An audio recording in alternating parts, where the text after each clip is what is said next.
Sports teacher Kabir sir ने जैसे ही school join किया तभी एक स्टूडेंट ने उनकी तरफ लोहे का डिस्कस फेंक दिया। डिस्क सीधा उनके सिर की तरफ जा रहा था, लेकिन उन्होंने बड़े आराम से उसे एक हाथ में पकड़ लिया। ये देखकर पूरा ग्राउंड शॉक रह गया, लेकिन कबीर ऐसे बिहेव कर रहे थे जैसे कुछ हुआ ही ना हो। वो सीधे एक स्टूडेंट के पास गए जो स्ट्रेचिंग कर रहा था और बोले कि अगर सही से वार्म अप नहीं किया तो इंजरी का रिस्क बहुत बढ़ जाता है। यहाँ के स्टूडेंट्स वैसे ही बदनाम थे, किसी की हिम्मत नहीं होती थी उन्हें टोकने की। तभी एक लड़के ने गुस्से में जमीन से लोहे की प्लेट उठाई और कबीर पर फेंक दी, मगर उन्होंने सिर्फ एक उंगली से उसे रोक दिया, फिर घुमाकर इतनी दूर फेंका कि सब देखते रह गए। सब सोचने लगे आखिर ये नया टीचर है कौन। किसी को नहीं पता था कि कबीर पहले एक खतरनाक गैंगस्टर रह चुका है, लेकिन अपनी जिंदगी बदलने के बाद उसने टीचर बनने का फैसला किया। कुछ समय पहले एक गुंडे ने उनके एक स्टूडेंट को किडनैप कर लिया था। खबर मिलते ही कबीर अकेले ही गुंडों के अड्डे पर पहुंच गए और सैकड़ों लोगों से अकेले भिड़ गए। आखिरकार वो स्टूडेंट को बचा कर ले आए, लेकिन तभी उन्हें कॉल आया कि उनके पुराने गुरु की हालत बहुत खराब है। गुरु जिस स्कूल के स्पोर्ट्स डिपार्टमेंट को संभालते थे उसकी परफॉर्मेंस लगातार खराब चल रही थी। अगर इस बार रिजल्ट नहीं आया तो पूरा स्पोर्ट्स सेक्शन बंद हो जाता। मरने से पहले गुरु ने कबीर से आखिरी इच्छा जताई कि वो स्कूल संभाल ले। अपने गुरु की बात मानकर कबीर नए स्कूल त्यानलोंग हाई स्कूल पहुंच गए। प्रिंसिपल ने उन्हें सारे क्लास चुनने का ऑप्शन दिया, लेकिन कबीर ने सबसे बेकार मानी जाने वाली स्पोर्ट्स क्लास चुनी। मैं यहाँ स्पोर्ट्स पढ़ाने आया हूँ और अब तुम लोगों की जिंदगी बदलने वाली है। इस क्लास से तो खुद प्रिंसिपल भी उम्मीद छोड़ चुके थे। सबको लग रहा था अगले साल ये सेक्शन बंद हो जाएगा, मगर कबीर को पूरा भरोसा था कि सही ट्रेनिंग मिले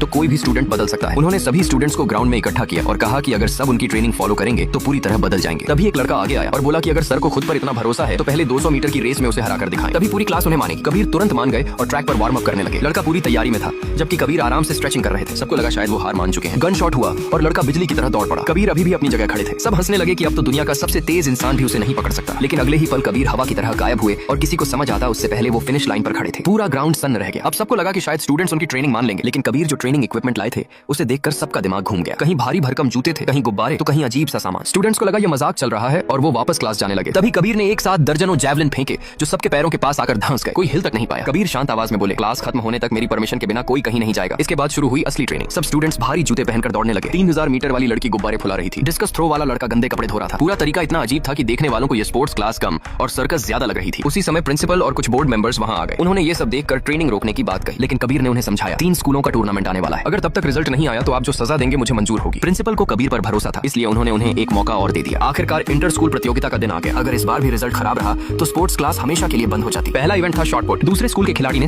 15 मीटर का शानदार थ्रो किया जो लगभग नेशनल लेवल का स्कोर था। अब बारी थी कबीर के स्टूडेंट रोहित की। किसी को उससे उम्मीद नहीं थी, खुद उसे भी अपनी ताकत का अंदाजा नहीं था। ट्रेनिंग के दौरान वो हमेशा बहुत भारी शॉट से प्रैक्टिस करता था, इसलिए जैसे ही उसने असली मुकाबले वाला शॉट हाथ में लिया उसे वो बेहद हल्का लगा। उसने पूरी ताकत से थ्रो किया और अगले ही पल पूरा स्टेडियम चीख उठा। 3 मीटर। रोहित ने न सिर्फ अपना पर्सनल बेस्ट तोड़ा बल्कि पूरे मुकाबले में पहला स्थान हासिल कर लिया।